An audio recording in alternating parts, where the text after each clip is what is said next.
Ya,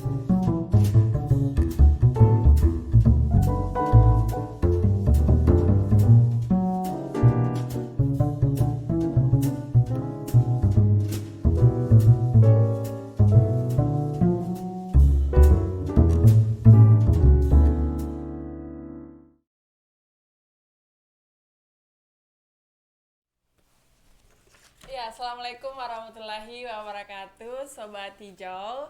Kembali lagi again bersama saya Tita Kamila.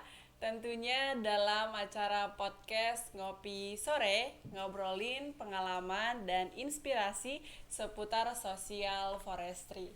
Nah, henti-hentinya kita berdoa kepada kita semua teman-teman di luar sana, semoga selalu bahagia dan tetap dalam kondisi fit di tengah-tengah COVID-19 ini. Nah, Sobat Hijau yang sangat berbahagia di luar sana, tentu banyak banget di antara kemewahan di atas meja. Salah satunya yang paling berharga adalah kopi. Kenapa? Karena katanya kopi bisa membuat kita ceria tetapi nggak memabukkan.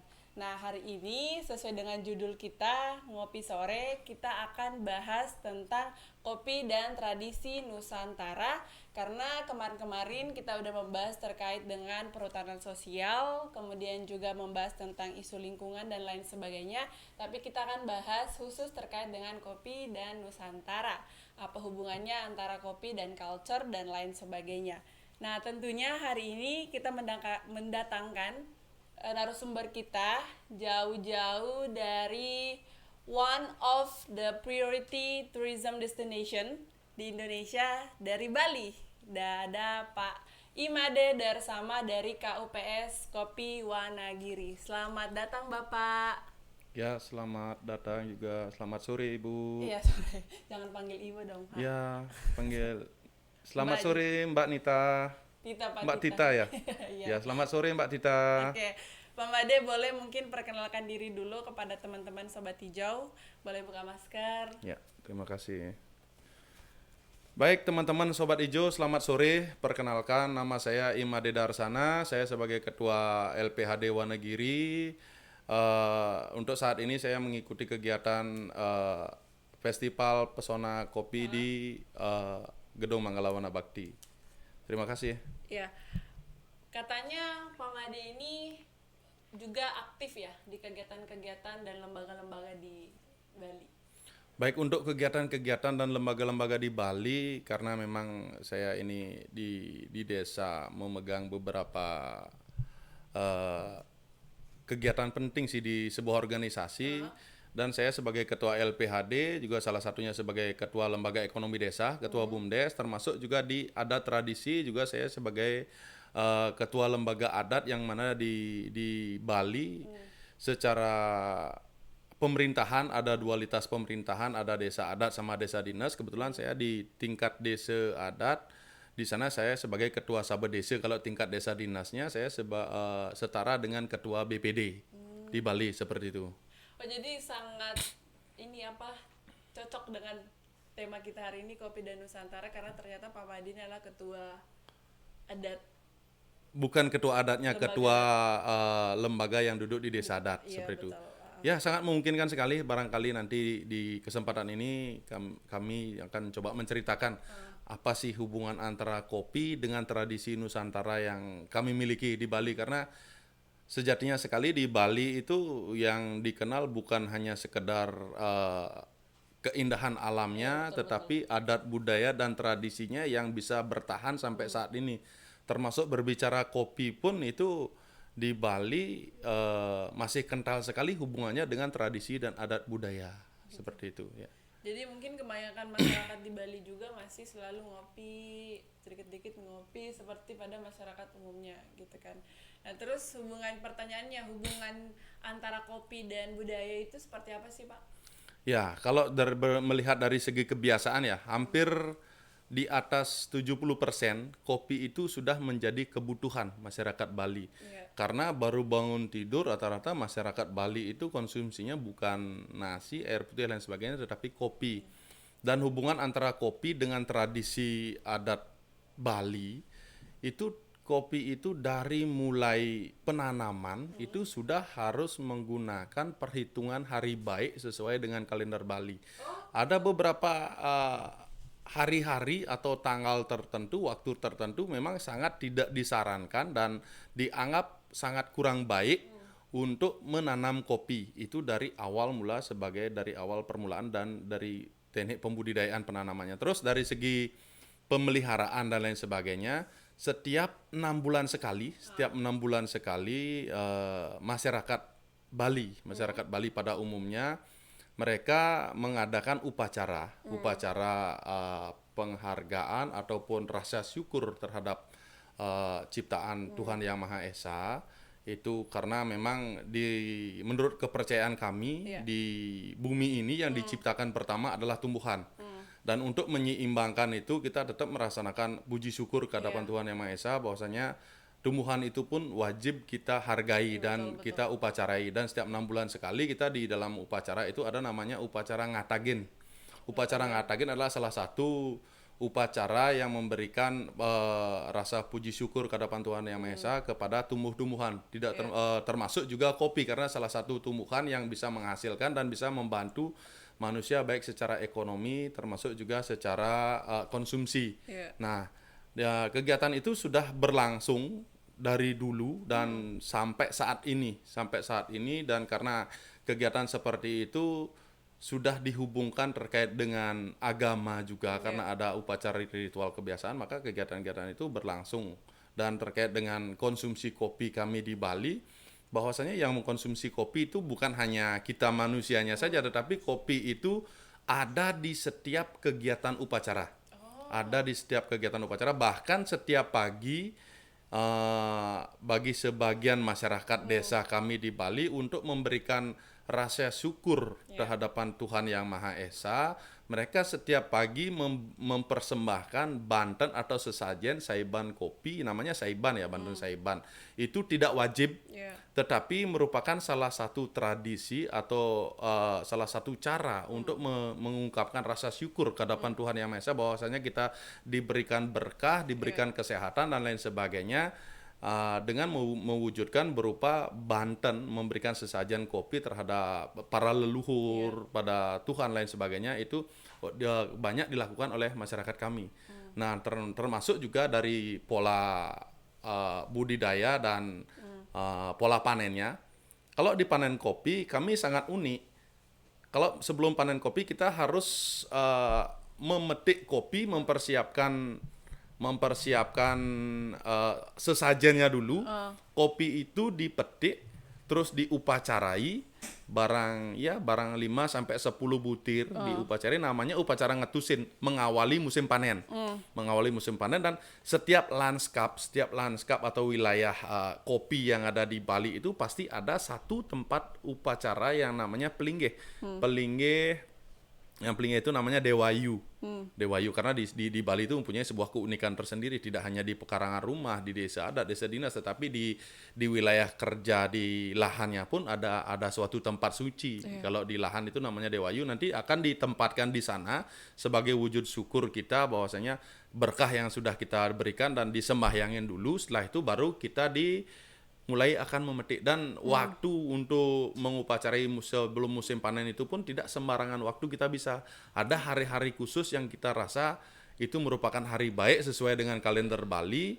Itu waktu itulah yang digunakan kesempatan untuk mengupacarai, dan setelah upacara itu baru nanti akan menentukan panennya kapan dan disesuaikan dengan tenaga pemanen yang kita punya. Nah, pada saat itu juga di pengolahan tidak itu saja, pada saat pengolahan, pengeringan dan sebagainya itu pun sudah dikering, setelah dihaler itu pun tidak semata-mata langsung dijual, diupacarai dulu, istilahnya diberikan sesajen dulu, bahwasanya ini berkah hasil yang kita dapatkan, mudah-mudahan nanti setelah terjual itu uang dan lain sebagainya bermanfaat dan berkah untuk keluarga semua, seperti itu.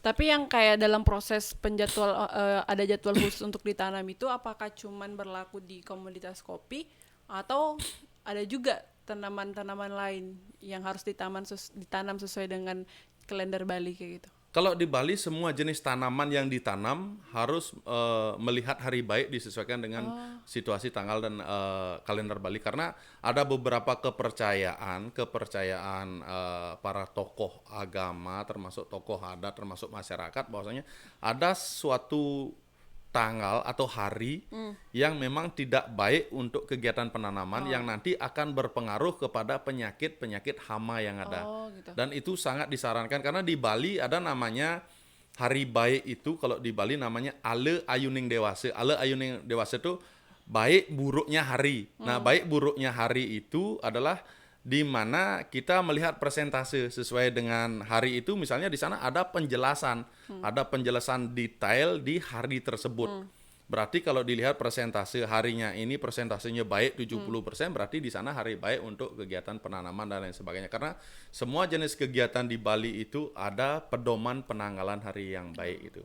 Misalnya tidak hanya di kopi, kegiatan orang menikah, terus juga ngubur orang, ngaben, lain sebagainya, semua harus ada penanggalan yang baik, hari yang baik. Nah, terus tadi kan pada saat sebelum memanen kopi itu ada upacara-upacaranya dulu. Misalkan dalam acara adat ada penyajian kopi apa segala macam.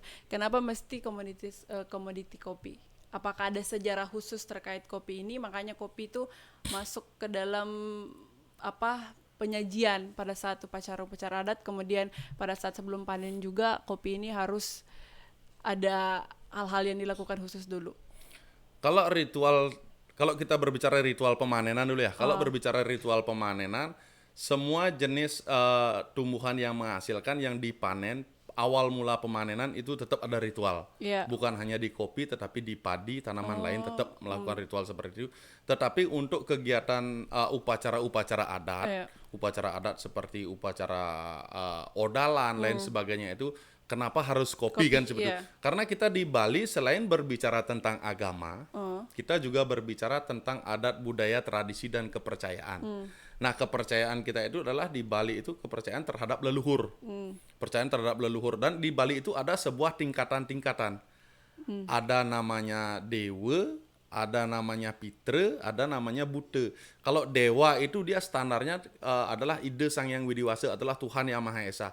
Pitre adalah orang yang sudah meninggal, tetapi roh dan arwahnya itu belum menyatu pada Ide Sang Hyang Widi atau belum menyatu pada Tuhan. Mereka masih mempunyai tempat setingkat di bawah Ide Sang Hyang Widi atau Tuhan Yang Maha Esa. Yang namanya bute itu adalah sesuatu yang menempati kalau di istilahnya gini roh-roh halus lah, roh-roh halus yang makhluk-makhluk lain itu. Nah, kita memberikan persembahan bahwasanya di masa hidup itu ada mengkonsumsi kopi atau nasi lain sebagainya, itu kita persembahkan bukan untuk Ide Sang Hyang Widinya tetapi untuk para yang di tengah-tengah roh ada itu. Karena memang mengkonsumsi itu, membiasakan itu dari hidup, makanya pada saat persembahyangannya pun kita tidak hanya memuja Ide Sang Hyang Widiwasa tetapi memuja yang menempati tempat posisi yang seperti yang saya sampaikan tadi. Nah, itulah menjadikan suatu jadinya kebiasaan hidup dibawa sampai menempati alam yang lain seperti itu merupakan sebuah tradisi dan merupakan sebuah satu kesatuan kegiatan tradisi adat budaya yang kita lakukan sampai turun temurun seperti itu. Terus yang menjadi ciri khas dari kopi Bali ini apa perbedaannya dengan kopi-kopi yang lain? Kalau ciri khas kopi Bali ya, kalau berbicara kopi Bali jelas secara gaung yang dikenal selama ini kan kopi Kintamani. Kopi Kintamani. Wah, kalau di Bali kopinya kopi Kintamani. Ciri khas kopi Kintamani itu ada aroma jeruk, ada rasa jeruk kan seperti itu. Kalau kami di Wonogiri berbicara Wonogiri, kopinya secara indikasi geografis IG legal formalnya itu masih termasuk satu lanskap dengan kopi Kintamani. Tetapi berbicara tentang IG indikasi geografis jelas secara analisa itu hampir sama karakteristik rasa kopi kami Wonogiri dengan kopi Kintamani, kan tetapi di Wonogiri yang lebih muncul itu adalah ke rempahnya masih lebih muncul dan ada karakter-karakter rasa lain. Dan untuk berbicara kopi Wonogiri sendiri, kami di sana juga sudah sistem budidaya dengan pola organik dan termasuk juga di Wonogiri secara legal formal sudah standarisasi sertifikasi organik sama Rainforest Alliance. Udah ada ekspor juga? Kalau kopi Wonogiri sudah standar ekspor dan sudah diekspor, dan kebetulan kita juga sudah mempunyai kerjasama dengan penjamin pasar yaitu PT Indocom Citra Persada. Itu merupakan salah satu pembeli yang sudah bekerja sama dengan 2 kelompok tani yang ada di Desa Wonogiri yang sudah berjalan dari tahun 2006 dan sekarang ada beberapa kelompok tani termasuk juga kelompok tani kawasan hutan kami yang belum menjalin kerjasama. Kita menginginkan bahwasannya setiap proses kopi yang kita laksanakan itu ada nilai tambah, tidak hanya mentok kita hanya pada saat panen kopi terus dijual habis diekspor, berarti aktivitas petani sama masyarakat kami seolah-olah terhenti kan gitu. Betul. Berarti terhenti, berarti tidak ada income. Nah, kami menginginkan dengan adanya kelembagaan ekonomi desa termasuk perhutanan sosial ini kita mencoba menggerakkan beberapa anak muda desa, kami tingkatkan kapasitasnya untuk mengetahui karakteristik minimal karakteristik kopi dan minimal mereka tahu bagaimana cara penyajian, memproses lain sebagainya dengan tujuan ke depan mereka itu bisa menjadi menjadikan itu sebuah model bisnis yang baru dan berkelanjutan karena kopi itu benar-benar kita hasilkan dari desa sendiri dan kita ingin setiap proses itu dikuasai dan nanti setiap proses dari kopi itu ada nilai tambah dan itu menjadikan sebuah mata pencarian yang baru buat generasi-generasi muda ke depannya tanpa harus meninggalkan tradisi Nusantara yang kita punya. Tapi kalau di Bali itu komoditi yang paling favorit kopi atau ada yang lain? Kalau di Bali secara umum komoditi yang paling favorit sih masih mendominasi kopi sih yang masih punya nama, yang masih punya nama di kancah nasional termasuk internasional masih selain di pariwisata ya, selain di pariwisata. Kalau pariwisata sih sudah punya nama. Jadi kalau berbicara komoditi ya di kopi masih punya nama yang cukup bagus karena dibantu juga dengan adanya IG yang dimiliki oleh Kintamani dan sebagainya. Kalau komoditi lain masih di Manggis ada juga dan lain sebagainya, tetapi karena kami di Desa Wonogiri mempunyai ketinggian yang cukup signifikan sih di 900 sampai 1378 mdpl varietas kopi yang kita punya di sana kopi Arabica. Kopi Arabica, tetapi ada sih kopi Robusta, tetapi kopi Robusta yang kita miliki kopi Robusta yang bijinya kecil. Bijinya kecil tidak sama dengan kopi Robusta yang lain yang bijinya cukup besar, tetapi peminatnya cukup banyak juga karena zaman saat ini sudah orang menyajikan kopi dengan sistem modernisasi, berarti dengan menggunakan alat-alat yang modern juga. Kadang untuk dicampur kalau bijinya memakai biji besar dengan Arabica kan biasanya dicampur dengan mesin semi otomatis itu tidak dapat ngeblendnya, makanya dicari biji yang grade-nya hampir sama seperti itu. Itulah sasaran pasar kita. Ya, di KUPS Wonogiri ini kan tadi dibilang bahwa tidak hanya sekedar mengembali tanaman kopi dari masyarakat yang udah selesai dipetik lalu dijual, tetapi juga bagaimana caranya kopi ini diolah juga menjadi sesuatu yang lebih berharga lagi. Terus fokus linknya juga kepada anak-anak generasi muda bagaimana menjadi regenerasi nanti ke depannya. Apakah memang di Bali ini lebih banyak petaninya orang tua atau ada anak muda juga atau yang lebih banyak anak muda? Kalau di Bali secara umum yang masih bertahan sebagai petani kebanyakan orang tua. Kebanyakan ya sekitar 45 ke atas lah, 45 tahun ke atas. Dan sekarang dengan adanya musim pandemi ini sudah mulai anak-anak muda itu mulai fokus ke pertanian. Kalau anak-anak muda sebenarnya sudah terbiasa dengan dunia pertanian sejak kecil, tetapi anak-anak muda itu cenderung mencari solusi pekerjaan yang dianggap lebih bagus, lebih bergengsi dan lebih kelihatan lebih mendapatkan hasil yang lebih banyak kan. Pokoknya cari posisi aman kayak gitu tanpa harus mereka megang cangkul dengan penampilan yang kucel, pakaian yang robek kan gitu, istilahnya dari segi gengsi kurang lah gitu. Tetapi dengan musim pandemi ini seolah-olah dipaksa rela, bukan sukarela ya, dipaksa rela mereka harus kembali ke petani dengan kita melihat sendiri bahwasanya profesi petani itu kalau dilihat sebenarnya profesi paling nyaman. Tidak diatur oleh jam kerja, ya masih mempunyai rasa malas mau berangkat ke ladang siang ada yang marah kan seperti itu. Nah, padahal dengan adanya potensi itu sebenarnya kita harus menggarap lebih serius lagi. Dan kita harapkan juga ke depannya anak muda itu tidak hanya sekedar menjadi petani yang mereka menanam, megang pacul dan lain sebagainya dan merabas dan sebagainya, tetapi kita menginginkan ke depannya bagaimana anak muda itu selain menanam, megang pacu dan sebagainya, tetapi mereka bisa menceritakan. Iya, betul. Nah, bahwasanya kalau di Bali itu sudah masuk gaungnya dengan pariwisata, bagaimana kita tinggal merubah sedikit pertanian yang mendapatkan bonus pariwisata, bukan pariwisata yang harus meninggalkan pertanian. Betul. Memaksa para petani untuk menjadi para pelaku wisata itu bukan hal yang mudah dan bukan hal yang bagus, tetapi membiarkan petani yang tetap pada posisinya petani, tetapi nanti endingnya dapat bonus dari wisata itu sendiri dengan mereka bisa mengajari wisatawan yang datang, bisa menjelaskan kepada wisatawan yang datang terkait dengan kopi, mengajak wisatawan yang datang untuk memanen secara bersama-sama, memberikan pemahaman bagaimana proses kopi itu yang sebenarnya itu pun nanti ke depannya yang kita harapkan kopi itu lebih dihargai. Ternyata para petani untuk mendapatkan hasil yang maksimal ini butuh proses yang panjang. Nah, itu sebenarnya yang menjadi cita-cita kami ke depannya. Kenapa sekarang anak-anak muda kita coba kita coba racuni supaya kembali ke petani. Tapi bukan itu. diracuni cyanida kan, Pak? Iya, bukan. Cyanida biarin si si Anu aja dah. Tapi di KUPS Wonogiri ini juga ada pelatihan seperti itu. Maksudnya pelatihan yang ketika ada wisatawan pengen belajar tentang kopi, diberikan juga pendampingan kepada para pelaku KUPS apa gimana? Karena kebetulan sekali ya berbicara KUPS Kopi Wonogiri, kita mulainya di tahun 2019 akhir ya.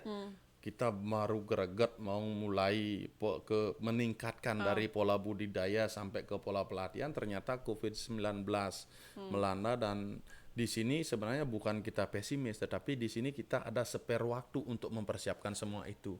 Dan pelatihan-pelatihan itu baru saya laksanakan kepada beberapa anak muda saja. Dan tujuannya saya nanti adalah mereka menjadi motivator dan trainer of trainer masyarakat atau pemuda-pemuda yang mau. Tapi kebetulan juga kemarin saya sendiri bersama tim didatangi oleh sekolah SMA umum sih, tetapi mereka ada muatan lokalnya plus pariwisata, terus mereka ingin menambahkan muatan lokal kopi. Muatan lokal kopi kebetulan juga karena di sekolah itu ada beberapa anak desa kami yang sekolah di sana, kami itu seolah-olah mendapatkan angin segar. Angin segarnya seperti ini. Dengan pendidikan formal mereka diajarkan kopi, terus dituntut mereka kembali pulang untuk belajar di desanya sendiri. Jadi kami mendapatkan kesempatan untuk memberikan mereka pemahaman dan berbagi terkait dengan apa sih potensi yang desa miliki. Tetapi kalau hanya kami yang berbicara secara non formal, karena berbicara pada anak-anak muda sekarang mereka ingin instan. Saya seperti ini, apa yang saya dapat? Pertanyaannya seperti itu. Jarang mereka mau mengetahui, oh kalau untuk mendapatkan sesuatu ini prosesnya harus seperti ini. Ya karena mereka berpikirnya ya instan, visioner, harus saya kerja dapat kan itu. Mereka tidak tahu loh kalau untuk mendapatkan sesuatu yang bagus harus butuh proses yang step by step. Tidak bisa kita dari level 1 langsung ke level 4. Orang main game online aja butuh proses bergadang dan butuh dekat dengan colokan, cas lain sebagainya. Kenapa untuk mendapatkan suatu proses yang hasil maksimal kita tidak mau berproses yang cukup bagus seperti itu. Tapi kan Bali ini kan potensinya banyak banget ya Pak. Komoditi juga, entah itu dari pariwisata apa segala macam, semuanya menjanjikan. Pernah nggak sih kepikiran Bapak pengen mengganti kopi ini menjadi tanaman yang lebih mahal lagi, mungkin pengen menanam tanaman yang lain lagi selain kopi yang lebih mahal dari kopi? Ya, kalau saya sendiri bersama tim belum punya pemikiran tentang itu. Tetapi kalau masyarakat secara umum dan cukup lumayan banyak persentasenya sudah beberapa mengganti tanaman kopi itu sendiri. Nah, kenapa saya bersama tim belum mempunyai keinginan untuk mengganti komoditi itu sendiri? Karena letak kami itu berada di hulunya Kabupaten Buleleng. Kami mempunyai tanggung jawab sosial yang cukup tinggi. Karena namanya di hulu berarti kita harus benar-benar menjaga konservasi. Walaupun kopi bukan tanaman konservasi yang baik, bukan tanaman konservasi yang terbaik, tetapi minimal naungan minimal kopi itu ada naungan yang naungannya bisa mengikat air yang bagus. Tetapi kopi itu juga bisa mengikat air yang cukup bagus. Nah, di sanalah yang membuat saya benar-benar concern bersama tim, concern di kopi dan concern ingin juga mencari buyer atau pembeli-pembeli yang benar-benar nanti bisa memberikan multiplier effect terhadap petani kami, misalnya termasuk di pendampingan, proses dan lain sebagainya, supaya ke depannya tatanan air di desa kami itu dapat bertahan. Nah, kebetulan juga di desa kami itu adalah menjadi pusat sumber air dari beberapa desa di Buleleng Tengah. Nah, sempat juga terjadi sebuah konflik antar desa berbicara tentang air. Nah, dari sana kami kami membangun badan kerjasama antar desa bersama 8 desa, bagaimana kita menjaga hutan itu sendiri, bagaimana menggali potensi yang ada di hutan itu sendiri untuk sama-sama bekerja sama, termasuk juga memetakan potensi masalah yang terjadi supaya tidak langsung masyarakat secara langsung yang akan bermasalah dengan masyarakat, tetapi stakeholder desa inilah yang wajib menyelesaikan, termasuk mengidentifikasi segala jenis potensi masalah dan potensi ekonomi yang ada di dalam hutan itu sendiri. Nah, dari sanalah yang kami punya keinginan dan termasuk juga tanggung jawab secara moral bagaimana kopi ini harus tetap eksis di Desa Wonogiri, karena dari segi letak geografi itu sangat memungkinkan dan sekarang juga menjadi sebuah komoditi yang cukup menjanjikan, tetapi kopi juga bukan salah satu tanaman ego yang tidak bisa disandingkan dengan tanaman lain. Dan bisa juga mungkin keinginan-keinginan itu muncul tetapi bisa dikombinasi bagaimana sekarang menjadi sebuah petani yang inovatif, bisa menjadikan mungkin ditambahkan kopi dengan tanaman alpukat, kopi dengan tanaman yang lain yang kemungkinan bisa untuk memenuhi kebutuhan atau memenuhi ekonomi seperti itu. Terus Pak Made, sebelum ditutup nih, pertanyaan terakhirnya, harapan Pak Made untuk para petani di Indonesia. Harapan saya terhadap para petani di Indonesia, mari kita tetap tingkatkan kualitas, tetap jaga produk-produk yang kita miliki. Mari kita memiliki data yang valid, karena kedepannya kita bersaing tidak hanya di nasional tetapi internasional. Nanti kedepannya kita harapkan segala jenis data itu menjadikan sebuah kekuatan kita bersama, dan kita berharap juga dengan adanya program perhutanan sosial nanti melalui GoCup dan program yang lainnya itu menjadi sebuah big data dari program perhutanan sosial itu, yang tujuannya nanti bagaimana memberikan sebuah harapan yang pasti terhadap masyarakat bahwasanya pada sejatinya prinsip dari para petani dan masyarakat itu mereka mempunyai kebutuhan cuma 3. Yang pertama adalah aspek modal, yang kedua peningkatan kapasitas, yang ketiga pasar. Nah, ini sangat penting sekali, maka dari itu ke depan ayo kita secara bersama-sama belajar profesionalisme, belajar menerima sebuah teknologi, dan ke depannya bagaimana kita menjadikan sebuah satu kesatuan dan untuk menjawab tantangan dari buyer-buyer kalau kita berbicara tentang ekspor. Karena dalam ekspor itu harus ada 3K yang harus kita pertahankan, yaitu quality, quantity, dan kontinuitas. Betul. Ya, itu yang harus memang benar-benar kita berikan sebuah jawaban yang jelas, kepastian, supaya nanti ke depannya dimanapun produk kopi yang dihasilkan kita bisa menyamakan standar kualitas. Terus kita punya data kualitas data kualitasnya, terus masuk produktivitasnya yang nanti ke depannya supaya memang kopi Indonesia semakin mendapatkan tempat yang bagus di mata dunia. Amin, amin, Terima kasih. amin. Ya, luar biasa sekali ya. Semoga hari ini apa yang disampaikan Pak Made bisa menjadi motivasi untuk kita semua. Yang penting pesan dari Pak Made bahwa jangan takut dengan teknologi. Mari kita hand in hand, helping each other, para petani bersatu, kemudian selalu meningkatkan kualitas agar bisa diterima di pasar marketing yang lebih luas lagi. Nah, untuk Sobat Hijau, terima kasih banyak ya untuk yang menonton podcast kita hari ini terkait dengan kopi Nusantara. Hubungan kopi dengan Nusantara tadi sudah dijelaskan. Semoga teman-teman di sana tetap sehat dan jangan bosan-bosan nonton podcast Ngopi Sore dari PSKL KLHK. Saya Tita Kamila mohon undur diri. Terima kasih banyak Pak Made Terima udah kasih. menyempatkan waktu. Selamat sore.